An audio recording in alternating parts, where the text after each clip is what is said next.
Welcome to another episode of Handbaggage Only. Today I'm going to be speaking to Dr. Tal Ben Shahar about moving country and staying friends. A doctor of organisational behaviour, Tal is the author of the New York Times bestsellers Happier and Being Happy. Tal, I think, still holds the record for having taught the most popular course in Harvard University and now lectures on leadership and positive psychology to executives in multinational corporations, the general public, and to at-risk populations. Fellow podcaster and founder of the Happiness Studies Academy, I'm very grateful to be having this conversation because, like me, Tal's moved around a lot. So let's see how this conversation unfolds. Tal, thank you so much for joining me today. I've really been looking forward to this one, I guess because you and I come from pretty much this, we work in the same industry. We do some similar things. We look at the research around well-being. We look at how people connect, what makes human connection thrive, what makes disconnection occur. And we look at ways of helping people to understand themselves. And the reason I've asked you to join me on this podcast is because the first time I met you about 8 years ago, you spoke about your experience of moving country. And as you know, I've also moved country, and it had a big impact on my life and the way I've made friends and maintained my friends. And I'm just interested. I'm curious to know more about your experience. So we're just going to kick off by, I want to know, when did you first move country? Tell me a little bit about the experience that you had. Yeah, so I was born in Israel, and at the age of 9, my family moved to South Africa. And there, my dad was recruited as an engineer, and we moved to a small town called Vanderbijlpark, which many South Africans have not heard of. It's about 80 kilometers away from Johannesburg. We were there for 5 years, then back to Israel. I then moved again at the age of 16, this time to England, to Europe, to play professional squash. Then back to Israel for 3 years, then to the US to study, then lived in England, and then in Singapore for a couple of years, back in the US, back in Israel. Yeah, so this is a quick laundry list and of where I've lived over the years. Wow. Okay. So I didn't realize, I knew you'd moved a lot. I didn't realize just how much you've moved and actually how young you were the first time you moved. So firstly, where do you consider home? Yes, so, for many years I did not have an answer to that. It was, Israel is where I was born, where most of my family was living. And yet I'd spent most of my adult life in the US by choice. So I saw that as home as well. Today, my answer to that is the more fluid answer. Home is where my family is. And that is my immediate family. So my wife, my children, and that is the US. Yeah, I can resonate with that completely. There is that thing of when you move country, you start realizing that you're not really tied to a place. Home isn't a place, is it? It's more about the people around you, isn't it? Yeah, it's the people around you, and it's also the rituals that you bring to a place. And so right now I'm actually in a hotel room. I'm traveling for a lecture in Mexico City, and it's very important for me when I get here to establish my rituals. So it's early morning, but I already have been to the gym, and I do my meditation, and I read my books, and I do as much as I can of my daily ritual, and that gives me a semblance of home. And I must say, even over the years, I've been looking forward to to traveling. And if it's just a few days as opposed to longer than a week, then it's nice as opposed to difficult and challenging. That's okay. So you travel a lot. I know you travel a lot, and you bring your rituals with you. So that, I guess that's a very grounding experience, isn't it? You always know Exactly. that you're on routine and you know who you are thanks to the rituals that you bring. But what about your friends, basically? How do you maintain those relationships, those people, the connection with those people who are important to you if you're traveling so much? Yeah. So with my immediate family, first of all, they travel a lot with me. So which is a wonderful way to actually strengthen the bonds when we are on tour together, so to speak. At the same time, when the kids are in school, they do not travel, and then we keep in touch and we talk by phone, or now it's by Zoom. So there is the visual as well that really helps. This is very different. I remember when I left Israel at the age of 22 and came to the US, I would speak to my parents on the phone once a month. And that was for a maximum of 5 minutes because it was so prohibitively expensive.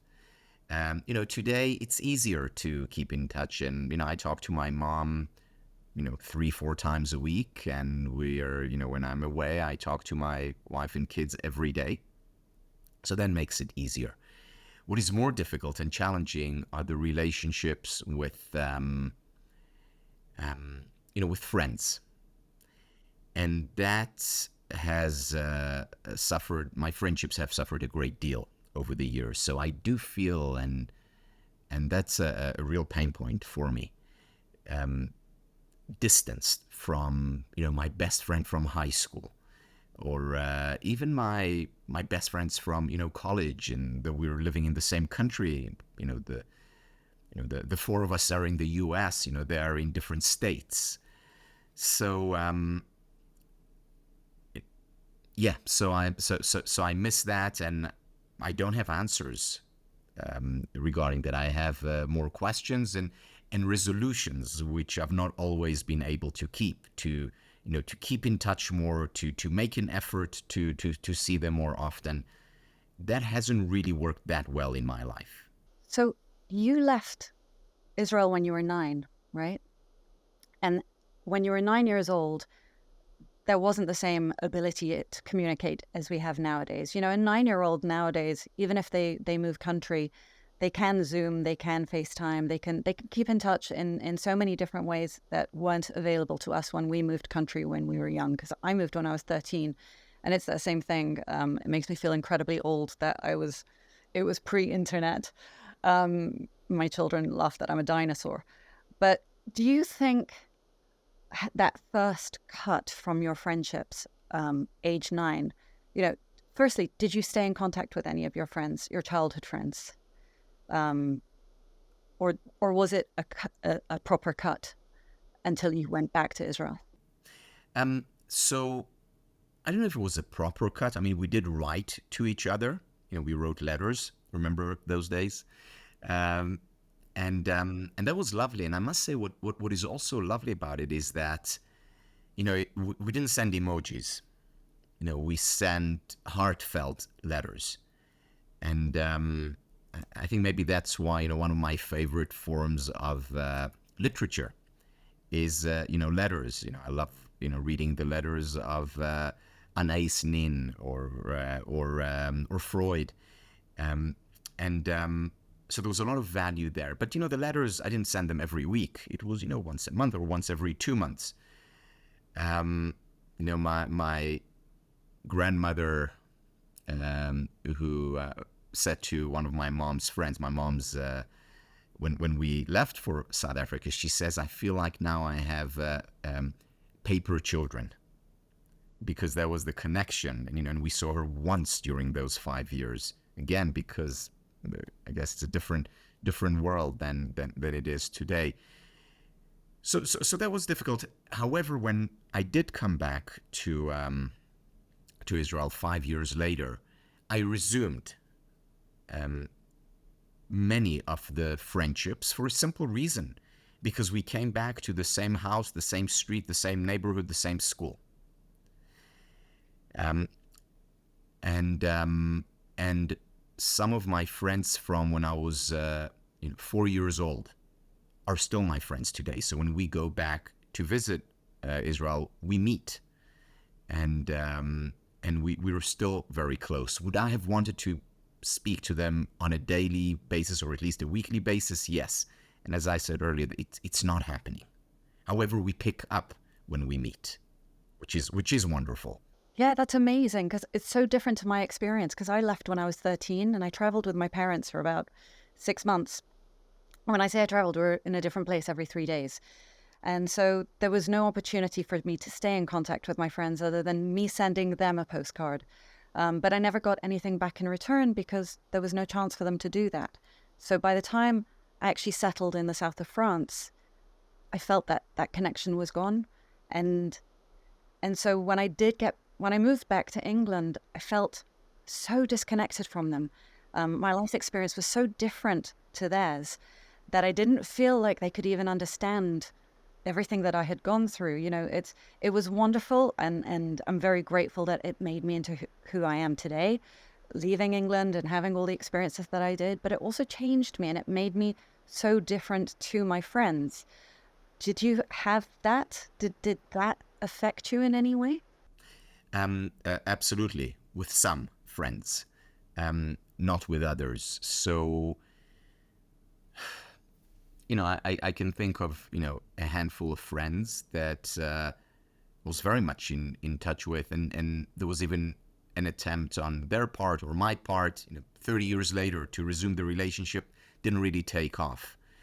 And yet some friends, we have still today so much in common. And as I said, when we do meet, even if we hadn't spoken for, 6 months, we basically begin where we left. And I think it also has to do with the kind of experiences that they had. Because and the kind of life that they chose for themselves. So, I'm thinking of one specific friend. His name is Uri, and he taught me when I was 5. He's a year older than I am, so he taught me when I was 5 to ride a bicycle. Without the assistance, and we've been very close friends since we were 4. And today we're still very close friends, as a couple, with the wives, and it's an amazing relationship because we can talk in shorthand and we refer to our background. And the reason is because he also chose, I think one of the reasons is because he chose an international career. So he's a banker, and we can talk, even though he never lived abroad for many years. He spent his entire life in Israel. We still talk about our, the world as opposed to the village. So I think that's one of the things, and maybe other reasons. We have other similarities and interests that keep us close. But I don't feel that the distance has done anything to create a distance, psychological distance between us. Other friends I haven't spoken to in decades, and I don't see the relationship resuming. It's interesting, because you're the one who actually introduced me to the theory of third culture kids. I remember buying that book and reading a book on it the first time you mentioned it to me. And there is that thing of when you've moved around a lot as a child, you become much more open to the differences in different cultures, and you become more accepting of other people's cultures and embracing of them. And it's interesting. I'm listening to you and I'm like, oh, well, that sounds so typical of a third culture kid. You like your line, you feel more aligned to people who are have an understanding of the world, that international base that your friend Uri has. Um, and for me, I think I found myself when I moved to the international school when I was 14, because all of a sudden I went to a French school and I felt everybody was very closed, and I felt like I was invading their territory, and I felt that they were quite territorial. Whether that's true or not, I'm not really sure. I'm still working that out in my head. I don't know if that was just me and my insecurity, because I felt like I was coming at the newcomer who didn't really fit. As I said, it's all about the emotional baggage that we bring to these situations, and still working through that. But it's interesting that you find that you're more comfortable with people who have that worldview, because that was my experience as well. I couldn't be with people who were just very focused on one thing anymore. Do you find that that's played out in more of your friendships? Yes, and so when I think about happiness, um, I think about it on three levels. I think about it on the level of the universal, the cultural, and the personal. So, take relationships, for example. Um, Universally, the number one predictor of happiness, whether you're looking in, Kenya, Japan, London or New York. That's a universal truth. That's our constitution as human beings. It has always been that way. And it will, unless we, meddle with our genetic makeup, it will always be that way. So that's the universal. Then there is cultural. And relationships in Israel are very different than they are in South Africa, than they are in London, Japan, or the US. So there are cultural differences. And then there is the personal. And the personal, two people who are, can be raised in the same household, same city, same culture, of course, can enjoy very different relationships. One may be an introvert, the other an extrovert. I often tell my wife, we have 3 children, and I said, I look at them and I ask myself, how could they be from the same production line? And because there are individual differences, whether it's as a result of experiences or an experience, or whether it's as a result of some, genetic differences. They're not identical twins. And I think when we think about friendship, when we talk about the fit between people or among people, I think we need to look at the 3 levels as well. So universally, we're all drawn to people, whether you're an introvert or an extrovert, unless you're a sociopath, really the extremes. You do enjoy people, you do crave relationship, and it is the number one predictor of happiness. But then there is also the cultural, and the cultural matters a lot, meaning, and when I say culturally here, there is a big difference between being raised in one culture and being raised in many cultures. There's a very big difference if you, spend the, most of your childhood in, a small town in South Africa, or, south of France, or, a big city like London or Tokyo. And then there is also the personal. And there has to be a fit here. Why is it that, when I was 4 years old, I liked Uri so much? Because there were, certain things fit. Why is it that when you walk into a room, we're attracted to, one conversation rather than the other, one friends group rather than the other? Because there are also individual differences. And we need to account for those. There is this, I think, cliche, and again, cliches are not necessarily wrong, but there is this cliche that, you don't make intimate friends, after the age of whatever, 40, 50. I don't think that's true. No, I don't either. Some of our best friends today, we met, I'm in my mid-50s now. Some of our best friends, we met when I was in my very late or early 40s or early 50s. And it does happen. Less likely, but it does and can happen. But anyway, these 3 levels of, the universal craving for friendship, for intimacy, the cultural differences or fit, and then the personal differences or fit are important to think about when we think about our intimate circle. I agree with you 100%. But I find it interesting that you've made your more intimate friendships now at this stage of your life, in the last decade, that would be. My experience is the same. I think my friendships now are probably the truest, most meaningful friendships I've ever had in my life. And I think a lot of it is because I'm more connected to myself than I've ever been. I think growing up and in my 20s and my 30s, I struggled actually showing myself and for who I truly was.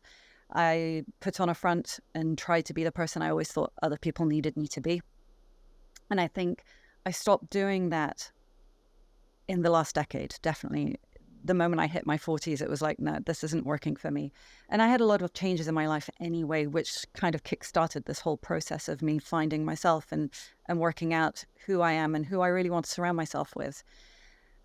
Do you think it's about that as well with you? Do you find that part of the reason why you're able to have better friendships now is because of your relationship with yourself, no matter where you are in the world?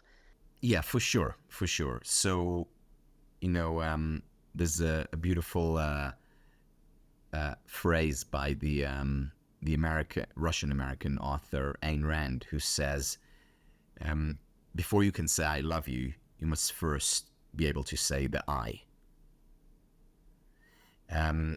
So, self-understanding, self-acceptance, self-love, self-respect are critical for our ability to form, again, healthy, intimate relationships with others. Because if I can't be intimate with myself, through, for example, self-acceptance, then it's very difficult to form this kind of relationship with others. Now, having said that, what if you have the best of both worlds? Meaning, what if you have known someone your entire life and you grow up together? And growing up means being more self-accepting. And growing up means cultivating more self-respect and compassion towards yourself. What if you have that and you grew up together? So then you can really cultivate real intimacy. And again, the intimacy that you have at the age of 4 is very different than the intimacy you have at the age of 54. There is a wonderful book that I know you're familiar with about intimate romantic relationships, but it applies as much to friendships. It's a book by David Schnarch called Passionate Marriage. And what he talks about is how, yeah, of course you can have a romantic and wonderful and passionate relationship when you're in your 20s, when you just get together. But he says it's nowhere near the potential that exists for intimate and passionate relationship when you've been together for 20 or 30 years. It's so true. But okay, if you were to go on that basis, when you move country a lot, or if you've moved around even a little bit, how does that impact on that? Does it give you the opportunity to have a deeper intimate relationship, or is it a barrier to intimate relationships? Because I know for me, I see a lot of people in my therapy room, and I've had a lot of expats come to me, and they're struggling because then they're struggling to connect to people, and they're seeing their experience as a factor which stops them from having intimate relationships. Because for them, they say, there isn't the history. You need history to create an intimate relationship. And I don't really ascribe to that personally. I don't think you do, but I'm interested to know, what do you think? Yeah. So it, as many things it can go either way. There's research on relationships during the Great Depression in the United States, so the late 20s, early 30s. And what they found is that some relationships, as a result of the Great Depression broke up, either literally or they could be living under the same roof but not really be together. Whereas other relationships actually got closer and more intimate as a result of the Great Depression. And the reason is because, or at least that's what they identified in this research, was because in the first case when they grew apart was because they weren't that strong going in. Whereas if they were strong going in, they actually became more intimate and grew closer. So to take this idea and apply it to moving a lot throughout your life, it can work either way. It can either lead you to be to create more barriers when it comes to creating intimate relationships, or to lift existing barriers and be more open to intimate relationships. And one thing that I have found, again, over the years, is that I'm a lot more selective and particular about the people I let in. However, when I do, there are far fewer barriers than there were, 20 or 40 years ago. And I wanted to say that it was a conscious decision, but it's not. I don't think it was. But I think it did happen as a result of what you mentioned earlier, that I am more comfortable in my own skin. And hopefully will become even more comfortable as I grow and mature. And it's funny because as you're speaking, I'm thinking about, Confucius said that we have different friendship circles.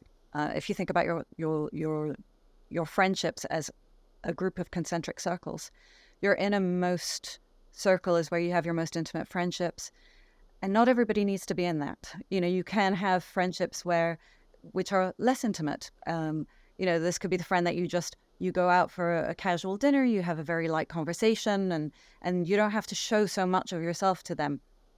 And your more intimate friends, those are the ones where you share more about how you feel and you show them more the core of who you are. I find that having moved country a couple of times, I'm very selective as well as to who comes into my inner circle. I think because it takes a lot of energy to maintain those intimate friendships. And if I'm going to put the energy in, I need to make sure that I feel safe, I feel confident in who's in that circle. Whereas I think when I was younger, I wasn't as selective as I am now. And I find that as a parent now, that's what I'm passing down to my children. I think a lot of my parenting style and the way I guide my children through their relationship issues comes a lot from my life experience. Do you think the same is true for you? Yes. So, a couple of things. First of all, our friends, or the friends we acquire, depend on the friends we have. Because very often it's, through our inner circle that our inner circle grows. I think about, the intimate friends that we have today and that came into our lives over the past, say 5 years. And if it were up to me, they wouldn't have been our friends. It's, thanks to my wife who invited them in. Because we're very different. She's very outgoing and very friendly. I'm more of a shy introvert. So I don't think I would have formed, in fact, I know I would not have formed these new relationships had it not been for her. Her, inviting them into our home, her initiating get-togethers and such. And then when she did that, I was, and I got to know them.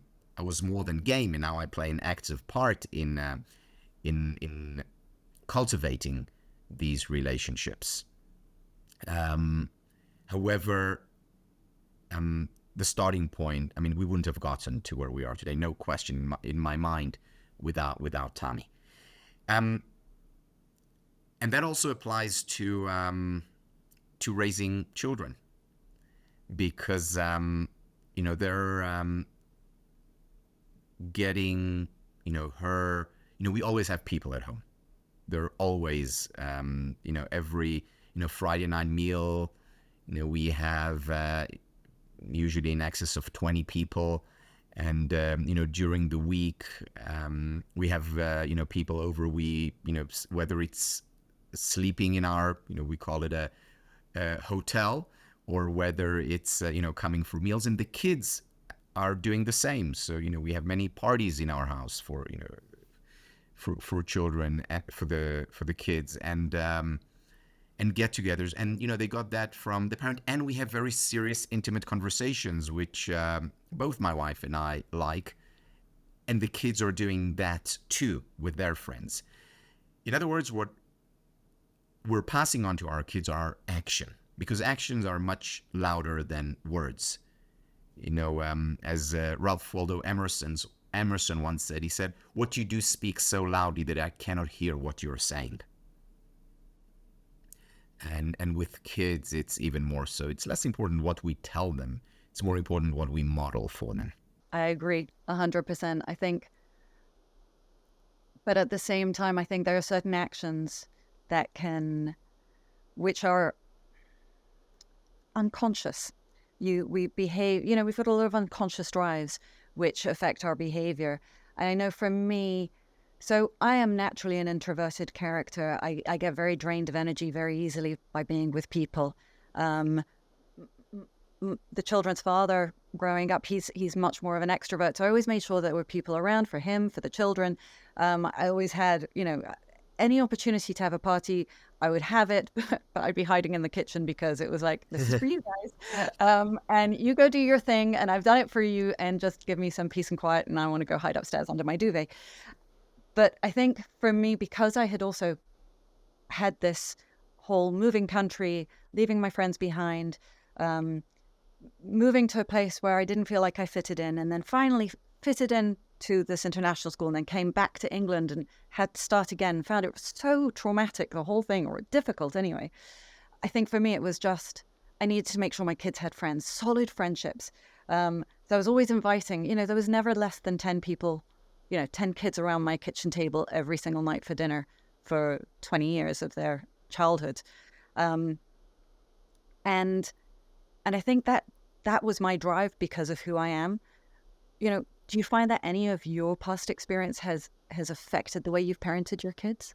Very much so. Very much so. And, I made many mistakes as a parent. I think as every parent does.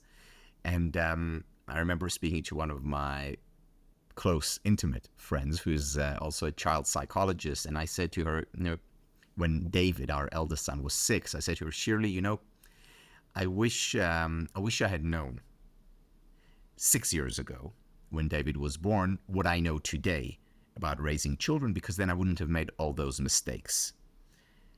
And she looked at me and said, Tal, don't worry, you would have made other mistakes.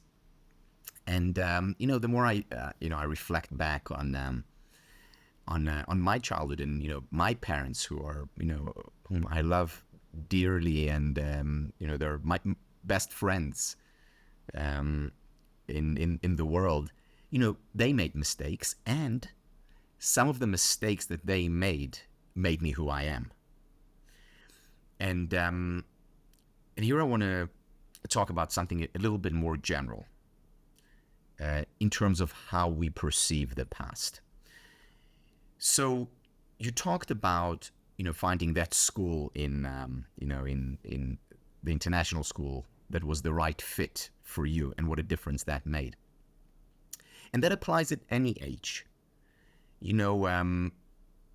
it took me a long time to find, the right university for me, which is the right fit in terms of being, intimate and open in terms of having, the kind of scholarship that I connected to, and the kind of approach to learning that I espouse and want to be a part of. It took me a while to find the right fit, and I found it, and I feel very much at home where I am now. Whereas in some places where I lived or taught, I felt less at home. So the right fit and finding the right fit is important. At the same time, there's another aspect here, and that is, what do we focus on, whether it's in terms of where we are or in terms of what we went through. My experience in South Africa was not always an easy experience. It was in a small town. At the beginning, I did not speak the language. I did encounter, a great deal of anti-Semitism. This was also the period of apartheid. So it was a challenging place to grow up, and it was also the most important 5 years of my life. And the question is, what do I focus on? Do I focus on the challenges that I had to face in terms of the physical fights that I got into on a regular basis, the experiences that I had in the classroom, and the boredom that I often felt, and especially coming from Israel, where the homes are literally open, where my parents didn't know and didn't really care where I slept. It could be with at one friend's house, or at another's, or at my grandparents, or at my cousins. And going to a place where there was a greater separation among families, that was really hard. And at the same time, it was the most formative and important 5 years of my life. What do I choose to focus on? And obviously, I'm consciously choosing to focus on the growth experiences and the benefits. At the same time, during other periods of my life, looking back, I chose to focus on what is not working, and that had a real negative impact on my experience. Just like what I focus on in myself as a parent. Do I focus on my strength, or do I focus on my weaknesses? Or do I focus on in my children? Do I focus on their weaknesses and what I want them to become? Or do I focus on their strength and what they're passionate about? And that makes a big difference in terms of how you are as a parent, how you are as an individual, how you are as a professional and a friend. And I think one of the reasons, Suzette, that you point out that you become better at cultivating friends is because you're choosing, and it's a conscious choice, to focus much more on what is working in the other, in yourself, in the situation, and in your past. Because your past, to a great extent, determines your present and your future. And you rewrite your past each time you make a choice of what you focus on. I absolutely agree with you. I think it is always about what we focus on. And for sure, we need to look at what works. There is that thing, as I said, I'm still working through some of my emotional baggage from the past of when I moved. And there is definitely been a huge shift in me ever since I realized that, when I went to the French school, the kids weren't necessarily as territorial as I thought they were. I think a huge part of it was I held back because I didn't feel like I fitted in. And so for me, and that goes back to my childhood, growing up in the north of England in a smaller village where we were the only Middle Eastern family in our area. And so we felt different, and we were raised different, and our traditions were different to everybody around us. The food we ate was different to what everybody else around us was eating. So we already felt different. So I brought that emotional baggage with me to France, and it was just highlighted in me. And it's only now as an adult looking back that I look back and I go, do you know what makes me different and what makes me a unique individual is part of this. And actually, it's a strength. It's not a weakness in me. And it's important sometimes to, when we reflect back, to look at the things which we see are weaknesses. And if there's something which is a weakness that we can work on, fantastic. And if not, to just leave it where it is and focus on the strengths. And I agree with you. It's where our attention lies, right? The intimate friendships that we seek, if you're only going to be looking at how people are treating you in the negative, you're never going to have a good relationship with people. So if you move country and you feel that people are territorial, they're not there for you, they're not inviting, they're not curious enough about you, and that's what you're focusing on only, you're going to struggle. Whereas if you look for the people and make that conscious effort to look for the people who are welcoming and interested in the differences, the ways that you're different to them, or they are asking questions and you don't look for ulterior motives behind that, I think that helps a lot as well. But I think it's about the balance. It's about knowing, what makes me me. Is there something I need to work on that can make me more open to being with people? Or am I restricting myself? Is that one of the things that's making my life so much more challenging? And then focusing on, no, I know I can be, I know who I am as a person, and I know that I can be friendly, and I can be warm, and I can be loving, and I can be interested, and I can be curious about people and their beliefs and their values, and I can be accepting of the differences between us. And focusing on that is important, but I think sometimes we need to clear up the rest of the stuff as well. I think the two are important. So I think there are two elements here. And again, I need to think about this more. But the two elements that I can think about now, one is a general fit. Let's say I'm looking for a friend. I'm on a quest.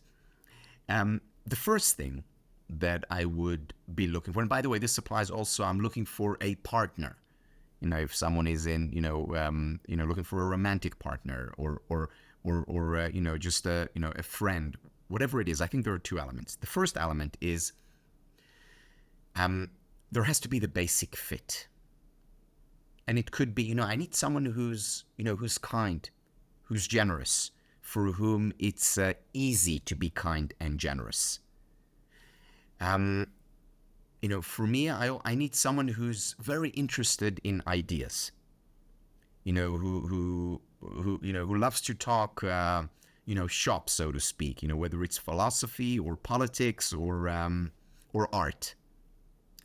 Now, it doesn't mean that a person who doesn't like to talk philosophy, art, and prefers to talk about, the markets and the world of business, it's not a worse person or a better person.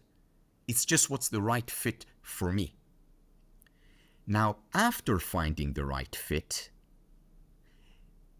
then comes the next stage. Then comes the stage of appreciation, of focusing on what works. And the two have to go together, because I don't think that the right way to find a friend is to say, well, I can befriend anyone in the world and we can become intimate and loving, and all I need to do is work on myself to really be open. That's like the postmodern approach, which is there's no right and wrong, anything works. No, there is right and wrong. Not everything works. There is good and bad in the world. So the foundation is, let me find what is right, what is good for me.